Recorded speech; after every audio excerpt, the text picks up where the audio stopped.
aku Maria Magdalena Simanjuntak, biasa dipanggil dengan Maria. Aku adalah salah satu mahasiswa IPB University jurusan bisnis. Di sini aku mau kasih tahu tentang soft skill yang dibutuhkan untuk mahasiswa. Yang pertama adalah communication skill atau skill berkomunikasi. Artinya, kemampuan seseorang untuk menyampaikan pesan, informasi, atau gagasan kepada orang lain, baik berupa lisan ataupun tulisan. Mengapa penting? Karena untuk meningkatkan percaya diri, mahasiswa yang aktif berkomunikasi akan lebih percaya diri baik di dalam atau di luar lingkungan akademik. Yang kedua, untuk hubungan sosial yang baik. Dengan berkomunikasi dengan baik, maka akan mudah berinteraksi dengan teman sekelas, dosen, maupun orang lain. Dan yang terakhir, orang yang dapat berkomunikasi dengan baik akan lebih dapat berpartisipasi aktif ketika di dalam kelas. Sekarang, bagaimana cara mengembangkan communication skill? Pertama, dengan praktek presentasi.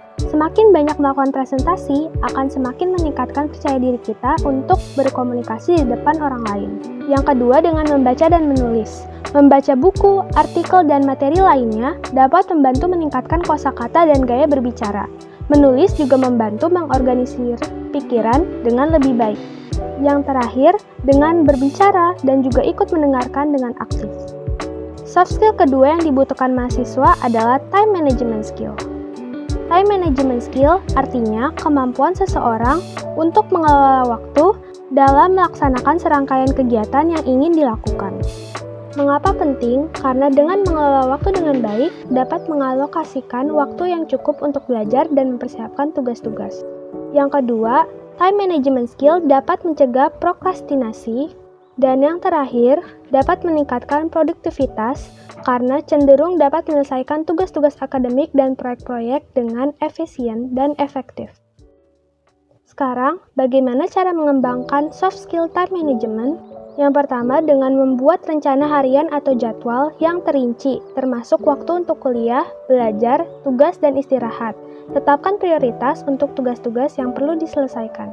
Yang kedua, manfaatkan kalender fisik atau aplikasi khusus untuk mengatur jadwal. Yang terakhir, dengan mengelompokkan tugas dengan blok waktu yang sama, sehingga mengurangi peralihan antara aktivitas dan meningkatkan efisiensi.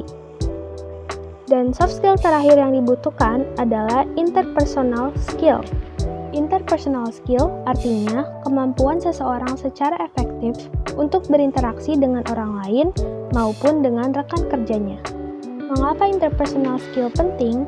Yang pertama, kemampuan ini dapat membantu mahasiswa untuk membangun jaringan sosial yang kuat untuk membuka peluang karir di masa depan. Yang kedua, mahasiswa dengan interpersonal skills yang baik dapat berkontribusi pada penyelesaian konflik yang efektif dan mencapai kesepakatan yang menguntungkan. Yang terakhir, dapat mengembangkan keterampilan kepemimpinan mahasiswa baik di dalam maupun di luar kampus nantinya. Sekarang, bagaimana cara mengembangkan interpersonal skill? Yang pertama, cari cara untuk meningkatkan rasa percaya diri. Dengan rasa percaya diri yang baik, kita akan dengan mudah menerapkan macam-macam interpersonal skill. Yang kedua, dengan bertanya dan menyimak. Misalnya, tanyakan sahabatmu apa yang akan dilakukan di akhir pekan nanti. Perhatikan bagaimana ia menjawabnya, intonasi, dan perasaannya.